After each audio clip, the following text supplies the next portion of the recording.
I found this photograph from 1872 Cairo, a frozen moment of merchants, dust, and donkeys.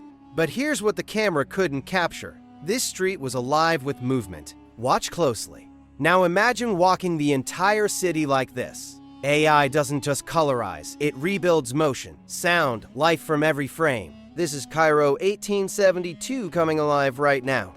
Egypt 1872 wasn't just ancient ruins. It was a living city of 400,000 souls where pyramids loomed over crowded bazaars and steamships shared the Nile with sailboats. Now, using AI, I'm going to do something these early photographers never imagined. I'm going to step inside their pictures. Frame by frame, I'll reconstruct what this street looked like in motion. The donkeys pushing through crowds, the coffee sellers calling out, the dust rising from cartwheels. Not CGI fantasy, but movement built directly from real Victorian photographs. This is Cairo in 1872. Egypt 1872 wasn't just ancient ruins. It was a living city of 400,000 souls where pyramids loomed over crowded bazaars and steamships shared the Nile with sailboats. Step off the Nile riverboat into 1872 Cairo. The air hits you first. Thick dust from donkey carts, smoke from street ovens, shouts of boatmen fighting for passengers. Veiled women in black shuffle past loaded with water jars, while turbaned merchants push through with baskets of dates and lemons. The embankment buzzes. This is the gateway from Europe to the east. Narrow alleys swallow you into Islamic Cairo, where sunlight barely touches the ground between leaning walls.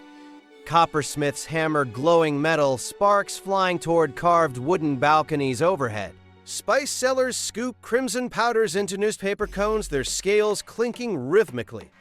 Children dart through legs carrying fresh bread trays.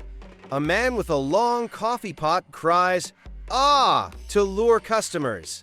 Every surface tells a story. Faded Arabic inscriptions above doorways, Quranic verses etched into stone lintels. The market noise dies as you enter a mosque courtyard.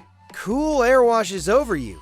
Sunlight cuts sharp rectangles across the marble floor and central fountain where men kneel to wash before prayer. Water splashes rhythmically. A muezzin's voice begins to rise from the minaret, calling the city 5 times a day as it has for centuries. Faded wall paintings show geometric stars and flowers. Colors once brilliant, now softened by time but still whispering of the wealth that built them.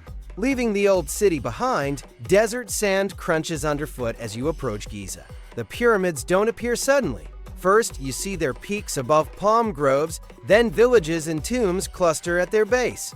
Camels kneel dramatically for French and English tourists clutching sketchbooks. Local boys hawk genuine ancient scarabs, smooth stones painted gold. Bedouin tents dot the plateau where 1870s visitors climbed the Great Pyramid's casing stones, still sharp before a century of footsteps wore them down. Night falls over the Nile. Feluccas glide past with glowing lanterns, their triangular sails black silhouettes against starlit water. River breezes carry grilled fish smells from boats selling dinner to late workers. On the far bank, minarets glow under lantern light, while distant pyramid shadows mark the ancient edge of human ambition. This is Cairo 1872, where Pharaoh's ghosts met Victorian cameras, and the modern world arrived by steamer. Which forgotten city should AI revive next? Alexandria's lost lighthouse, Constantinople's final Byzantine days, or Tenochtitlan before the conquest? Vote in comments. Your choice gets rebuilt first.